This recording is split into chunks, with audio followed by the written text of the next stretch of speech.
Olá pessoal, tudo bem? Aqui é a professora Gisele Alves para mais um Penal na Mídia, no Conectando Penal.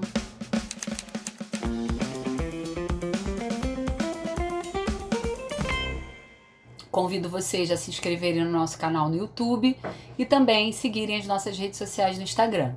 E esse Penal na Mídia, pessoal, é sobre o crime de infanticídio e sobre casos que foram veiculados na mídia envolvendo mulheres, mães que mataram seus próprios filhos recém-nascidos, que aconteceram esse ano, ok? Vale lembrar que os nossos casos de penal na mídia, nós não temos acesso aos autos, então nós trabalhamos com os dados que nós pegamos nos noticiários dos jornais, ok? Bom, nós vamos trabalhar com dois casos, até para poder fazer uma análise comparativa entre crime de infanticídio e homicídio nesses casos. O primeiro caso foi noticiado no G1 no dia 20 de junho de 2020. Foi um caso de uma jovem de 20 anos no litoral de São Paulo que foi flagrada arremessando um saco de lixo com o filho dela, com o bebezinho, do segundo andar do prédio dela. Depois ela desce até o condomínio do prédio e arrasta esse saco de lixo até a lixeira e joga o saco na lixeira. Ela faz esse percurso todo com outro bebezinho no colo, não sei se vocês lembram dessa cena, né? A perita, né, falou no telejornal, disse que o bebê nasceu com vida, com 38 semanas, morreu asfixiado e não pela queda, mas o cadáver não aparentava marcas no pescoço, ok? Ela foi indiciada por infanticídio, mas deve passar por exames psiquiátricos para poder aferir a influência do estado puerperal, ok? O segundo caso foi em março desse ano, em Ceilândia, e foi um caso de uma mulher que foi presa suspeita de matar a própria filha, e a filha já tinha 46 dias de vida. A princípio, ela recebeu liberdade provisória, ela foi indiciada a princípio por infanticídio, houve um exame preliminar que constatou o puerpério, depois teve um exame complementar que demonstrou que tinha puerpério, mas não tinha influência do estado puerperal ao caso. Também houve uma vizinha que comprovou que ela mandou mensagens confessando o homicídio por asfixia, ok? É provável que esse caso seja desclassificado de infanticídio para homicídio, ok, pessoal? Bom, o infanticídio, pessoal, é um crime doloso contra a vida de competência do tribunal do júri, tá? Ele é considerado uma forma privilegiada de homicídio, porque ele também é um ato de matar, porém ele tem uma pena bem menor do que a do homicídio. Tutela-se com o infanticídio a vida do nascente, a vida do neonato. É importante a gente verificar os elementos do tipo penal para poder fazer uma boa distinção com o crime de homicídio. E o primeiro elemento importante é que esse crime é um crime bipróprio, né? O sujeito ativo é a mãe sob a influência do estado puerperal e o sujeito passivo é o filho recém-nascido.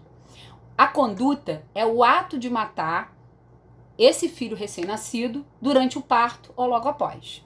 Então a primeira coisa é, quando é que começa o parto? Porque eu preciso de início de parto para ter ou crime de infanticídio ou de homicídio, porque enquanto não há parto, há aborto, ok? Então sem parto, não há infanticídio nem homicídio, há aborto. Para a maioria da doutrina, o início do parto se dá com a dilatação do colo do útero suficiente para a passagem da criança, ok? Então o parto se inicia quando há dilatação do colo do útero suficiente para a passagem da criança e termina com a expulsão da criança em seguida da placenta, ok? O NUT tem um posicionamento que o parto se inicia com a ruptura da bolsa, mas esse posicionamento é um posicionamento minoritário, ok? O parto cesariana se inicia com a incisão, com o corte no abdômen, da parede do útero também, com o fim de liberar o neonato, ok? Bom, para configurar infanticídio ou homicídio, não é necessário que esse neonato respire, porque há outras formas de demonstrar a vida, por exemplo, através dos batimentos cardíacos, tá? O infanticídio, pessoal, é um crime comissivo. Ele é praticado através do ato de matar. Mas ele também pode se dar através de omissão, tendo em vista que a mãe é agente garantidora do artigo 13, parágrafo 2º da linha A. Então, ela tem um dever legal de agir para impedir o resultado morte. Então, ela pode dar causa à morte, por exemplo, não alimentando o neonato, para que ele venha a morrer por desnutrição. Ou, por exemplo, não desobstruindo as vias respiratórias, para que ele venha a morrer sufocado, tá? Então, o ato, ela pode dar causa à morte por omissão, ok? Bom, caso essa mãe, no estado puerperal, mate uma criança que não é a filha dela, que não é o filho dela, ela supôs que fosse o filho dela, ok? Por erro, a gente está diante do que a gente chama de infanticídio putativo. Aconteceu erro sobre a pessoa, e ainda assim vai ser crime de infanticídio por causa da regra do artigo 20, parágrafo 3º. Pessoal, infanticídio é crime doloso, não tem forma culposa, ok? Então, caso a mãe, sob a influência do estado puerperal, mate o próprio filho recém-nascido, mas não com dolo, ela tenha dado causa a essa morte por negligência ou por imprudência, por exemplo, há duas correntes nesse assunto. Uma que entende que tem que aplicar o homicídio culposo, ok? Mas caberia perdão judicial do artigo 121, parágrafo 5º.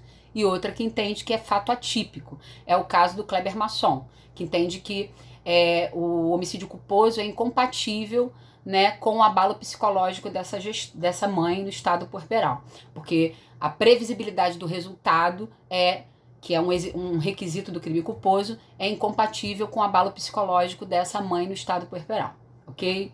Bom, para ter infanticídio, eu preciso comprovar o estado puerperal. E o que é o estado puerperal? É um conjunto de alterações físicas e psíquicas decorrentes do parto. Por quê? Porque o parto gera perda de sangue, dores pré e pós-parto, envolve anestesia, envolve grande esforço muscular, variação hormonal, muitas vezes convulsão, e isso gera essas alterações físicas e psíquicas na gestante, ok? Além dessas alterações físicas e psíquicas decorrentes desses fatores que eu acabei de mencionar, a medicina legal modernamente também relaciona o estado puerperal com fatores sociopsicológicos que podem levar a gestante a um desequilíbrio emocional, psicológico e levar ao ato de matar, como, por exemplo, dificuldades na vida conjugal, violência doméstica, dificuldade econômica, gravidez indesejada, gravidez fora do casamento, gravidez da mulher solteira, abandono do pai, abandono da família, entre outros fatores, ok? Geralmente, esses fatores físicos psíquicos associados a esses fatores sociopsicológicos contribuem mais ainda para o estado puerperal e para que essa mãe possa vir a matar o próprio filho recém-nascido, tá? O puerpério é um momento que se dá do início do parto até a volta da mulher à condição pré-gravidez. Toda mulher passa pelo puerpério, só que algumas situações de puerpério podem ser mais graves para algumas mulheres do que para outras. Algumas vão trazer graves perturbações físicas e psíquicas, outras não. É muito importante perceber que esse estado puerperal, ele pode diminuir a capacidade de entendimento dessa mulher durante o parto ou logo após. Ele pode deixar ela sem plenas condições de entendimento, mas ele não tira a capacidade de entendimento dela. Porque se ele tirasse a capacidade de entendimento dessa mulher, a gente estaria diante de um tipo penal que está punindo uma pessoa inimputável, que é a regra do artigo 26. E isso não pode ocorrer, ok? Bom, vale dizer que para que tenha infanticídio, eu preciso de uma relação de causalidade, de um nexo de causalidade. Eu preciso comprovar que a morte do neonato, a morte do nascente, ocorreu, se deu por causa do estado puerperal dessa mãe. Se eu não comprovo esse critério, que é um critério exigido pelo Código Penal, que é um critério fisiológico do infanticídio, não tem infanticídio, tem homicídio, ok? Bom, o que eu destaco para vocês? Com relação ao infanticídio, com a matéria de imputabilidade, ok? Então vamos lá. Se eu tenho uma mãe no estado puerperal, uma mãe no puerpério, e ela matou o filho dela. Se ela matou o filho dela, estava no puerpério, mas o que levou ela a matar o filho dela não foi o puerpério, não foi a influência desse puerpério, eu estou diante de um homicídio. Se eu tenho essa mãe que matou o próprio filho, e ela matou o próprio filho no puerpério, e ela matou por influência do puerpério, eu estou diante do infanticídio, ok?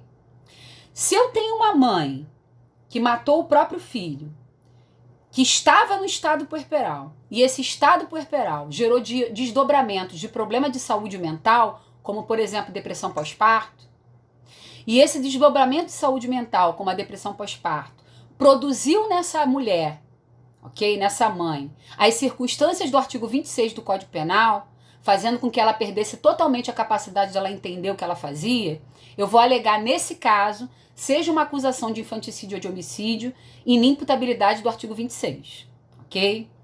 Agora, se eu tenho uma mulher influenciada pelo estado puerperal, esse estado puerperal não tirou dela totalmente a capacidade dela entender, tirou parcialmente a capacidade dela entender, o Noronha e o Bittencourt dizem o seguinte: eu tenho a mãe sob a influência do estado puerperal que matou o próprio filho, ela foi colocada numa situação que perdeu parte da capacidade do entendimento dela por causa do estado puerperal, ela está na situação do artigo 26, parágrafo único, do semi-imputável.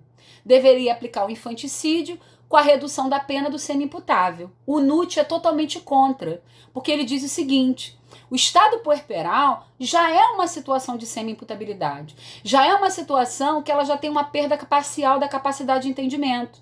O tipo penal já prevê isso, com uma pena correspondente a isso.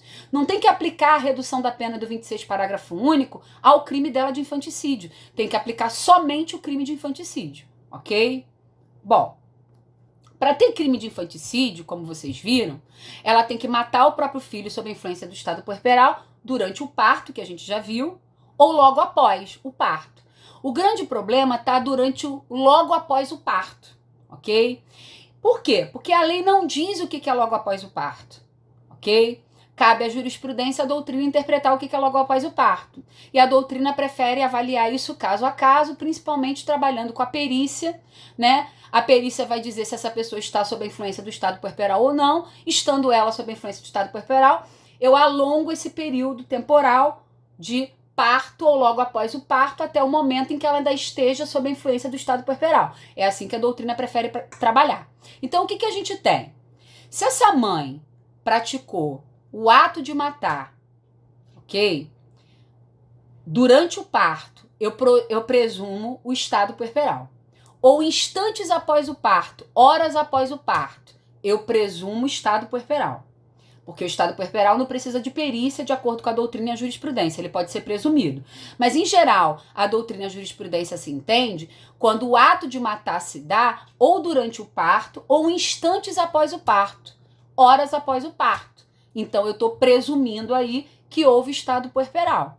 Então, em geral, vai se aplicar o quê? O infanticídio. Se a acusação discordar, ela vai fazer uma perícia, vai pedir perícia para poder descaracterizar que estava sob a influência do estado puerperal e descaracterizar de infanticídio para homicídio, ok? Agora, quando o ato de matar não se deu horas após o parto, ok? Instantes após o parto ou durante o parto, se deu, por exemplo, dias após o parto, não tem, em geral, como se presumir esse estado puerperal. Em geral, a acusação é de homicídio, quando o ato de matar é muitos dias após o parto. E aí a defesa cabe fazer o quê? Pedir uma perícia para comprovar que essa mãe estava sob a influência do estado puerperal, para desclassificar esse crime de homicídio para infanticídio, ok? Uma coisa importante nesse crime é o concurso de pessoas, regra do artigo 30.